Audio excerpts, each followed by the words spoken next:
Okay, everyone. I'm Mark Passio of WhatOnEarthIsHappening.com. Welcome and thank you all for being here today.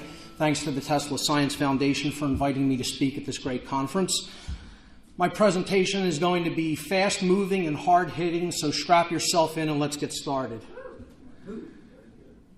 It's called Scarcity to Abundance. What will it take to make Tesla's dream a reality? And this presentation may be a little bit hard for some people to hear today. Not everybody may be ready for it, and that's okay. I'm going to say the things I'm going to say anyway, and perhaps they will be seeds that will perhaps sprout and grow at a future time. This is the goal that we're all here for. We say that we want free energy, and I emphasize the word say because there's oftentimes a lot of opposition between our thoughts and our actions. What we will do to make that reality actually come about and manifest itself. So, this is what we want. We want to do away with the current unsustainable, controlled energy paradigm. Okay? I call it the scarcity paradigm. It's controlled energy. It's ecologically polluting and unsustainable. It's based in the fear of scarcity. It perpetuates dependency. It is maintained by violence, exploitation, and imperialism. It promotes the separation worldview that nature is ours to conquer. It stagnates human evolutionary progression. It's completely immoral because it is in opposition to spiritual law. And it will ultimately lead to total slavery for humanity if we do not dissuade from going down this course. Conversely, we can give birth to the free energy paradigm, or the paradigm of abundance, which is green and sustainable. It creates empowerment through abundance. It promotes independence. It is based in genuine power, because when there is no scarcity, that obviates the need for aggression to control resources. It promotes the integral worldview that we are a part of the balance of nature. We are a part of nature. We do not own it to exploit. It promotes human evolutionary progression. It is moral, which means that it is in harmony with spiritual law, with the laws of morality. And it ultimately will lead to true freedom for humanity. But see, part of the problem is that a lot of people want to put the cart before the horse, so to speak. You can look at Tesla as the cart and the true understanding of freedom as the horse that has to lead the way to bring that new and sustainable energy paradigm into manifestation. So what is the problem? Why don't we have free energy? What is holding us back from it? Well, this is the part that may be difficult for a lot of people to hear. Why don't we have all of the wonderful innovations that Tesla envisioned? Why aren't we operating on a wireless world? Not on fossil fuels and the dependency that goes along with it. Why hasn't Tesla's vision for the future already come about? It's not because we don't have the technology to do it or the know-how, okay? There's another deeper, much more deeply seated psychological reason that we have not given birth to this new energy paradigm yet. And Tesla can give us a hint as to, what we really need to understand. He said that peace can only come as a natural consequence of universal enlightenment. Now, people have a different idea of what enlightenment means, and I'm going to hope to shed some light upon that. I like to say that free energy can only come as a natural consequence of universal spiritual enlightenment.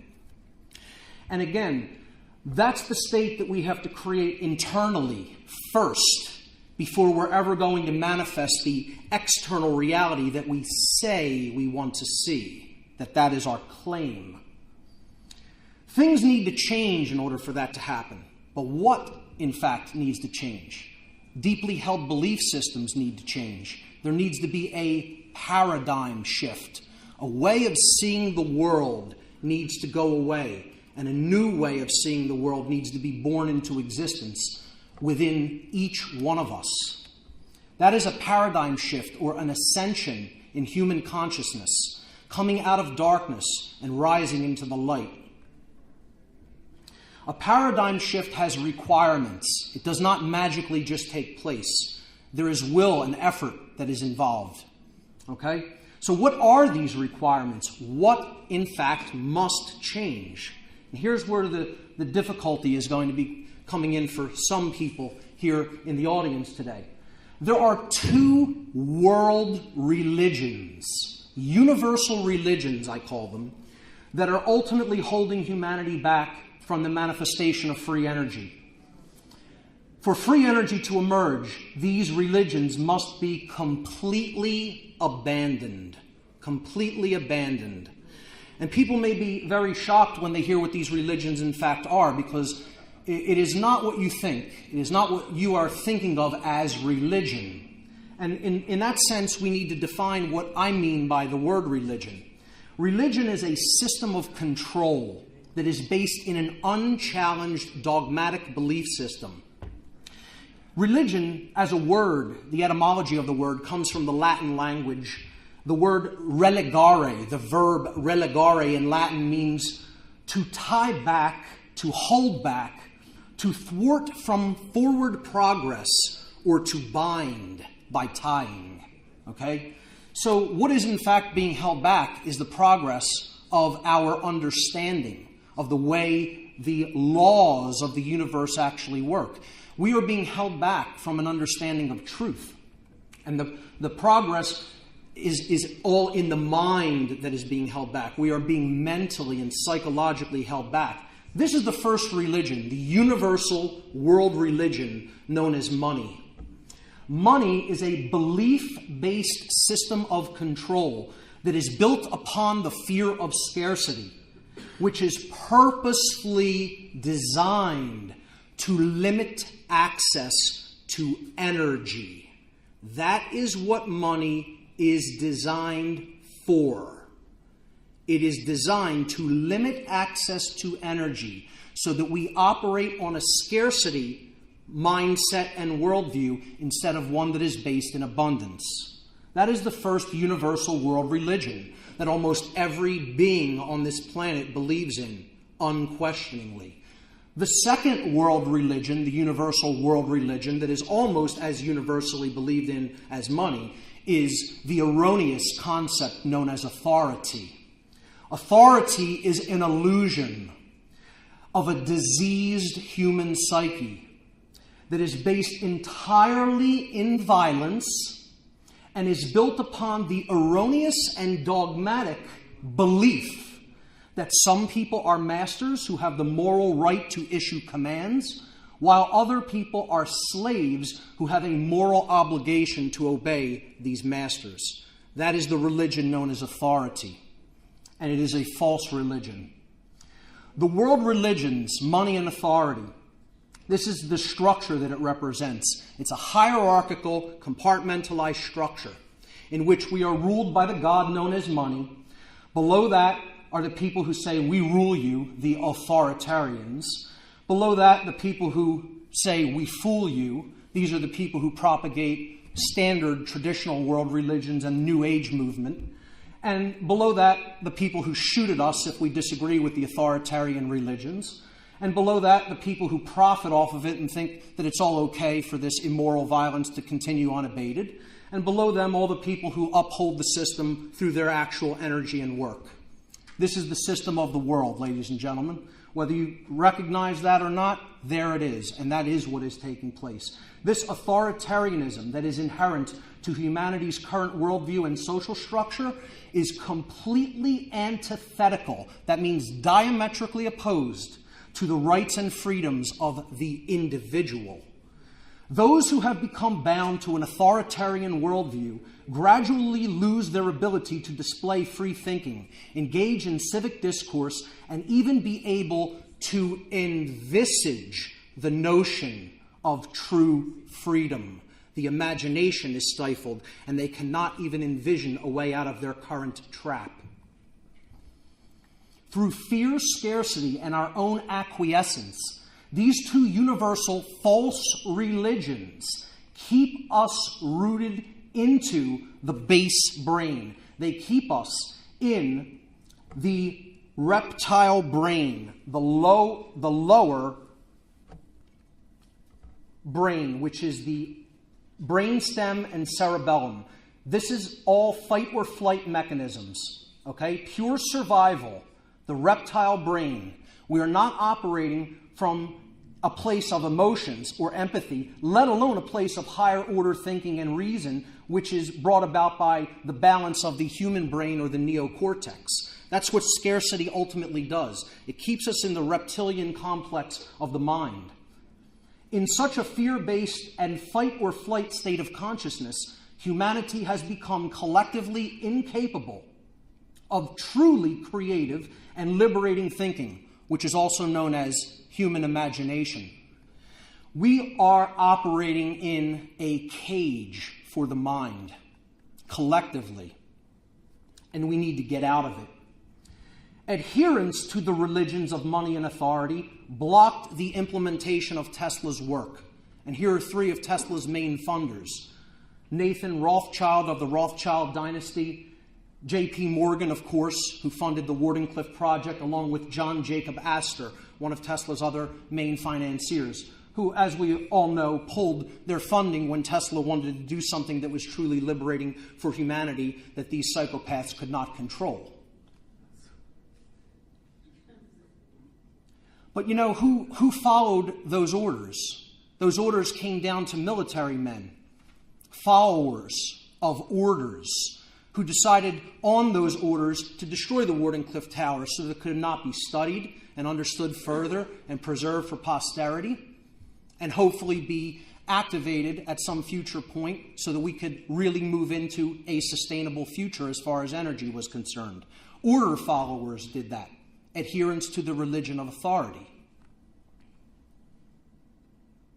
To this day, adherents of the religions of money and authority still block the implementation of Tesla's work. And they don't care who they have to exploit, or even if they have to destroy the very living, dynamic energy system upon which we all depend for life, called the Earth itself. You know, profit above people, profit above the Earth. To this day, these adherents are polluting the very system upon which we all depend for life continuously. And we're letting them do it.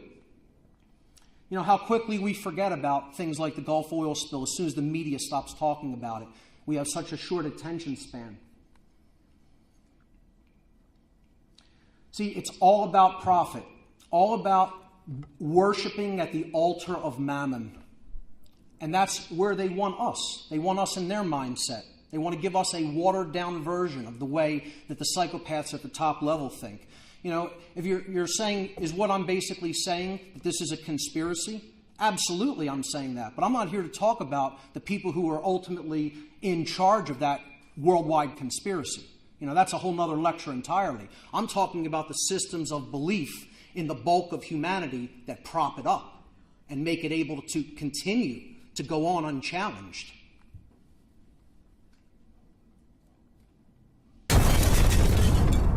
That's true for the majority of the people of this world, as painful as it is. You know, and if that's what our God is, expect to remain in a cage for a long, long time. If you put that God over the universal God of all creation, then my personal opinion is that we deserve what we get. And we don't deserve anything better than what we have right now, as long as that remains our highest value system.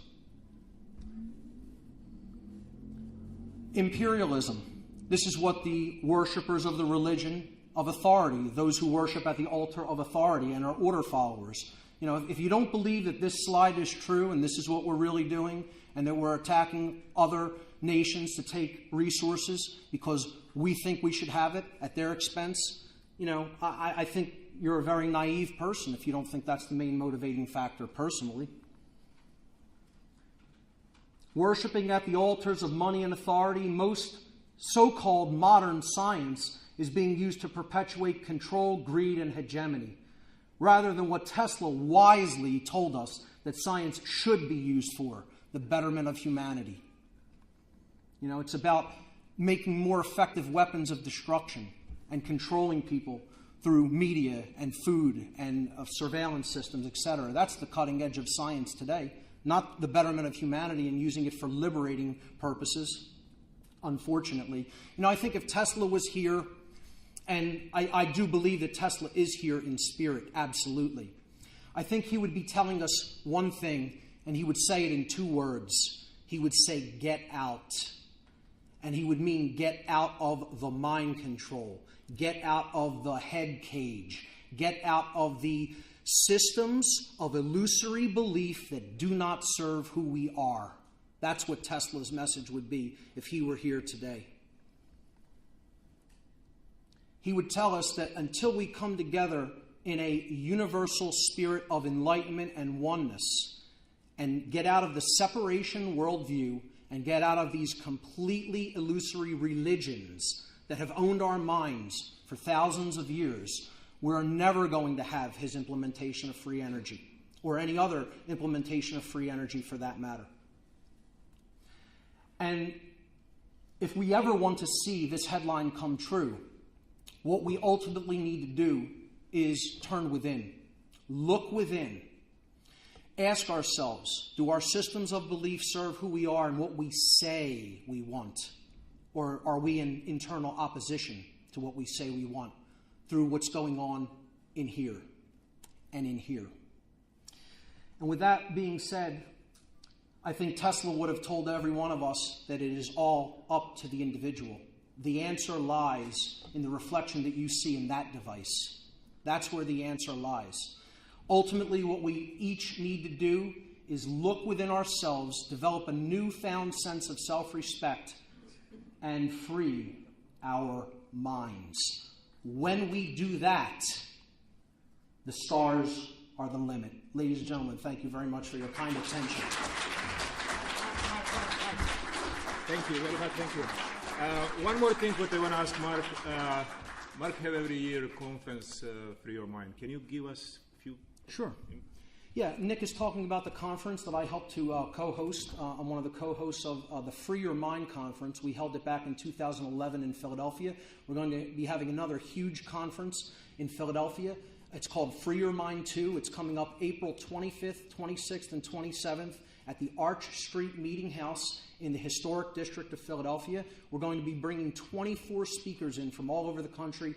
I have tons of flyers out in the foyer. Pick one up on your way out. See me, see Barb or Tim. We have flyers for you, and we hope to see you at the Free Your Mind conference. In the meantime, check out my website, whatonearthishappening.com, and the conference's website is freeyourmindconference.com. Thank you.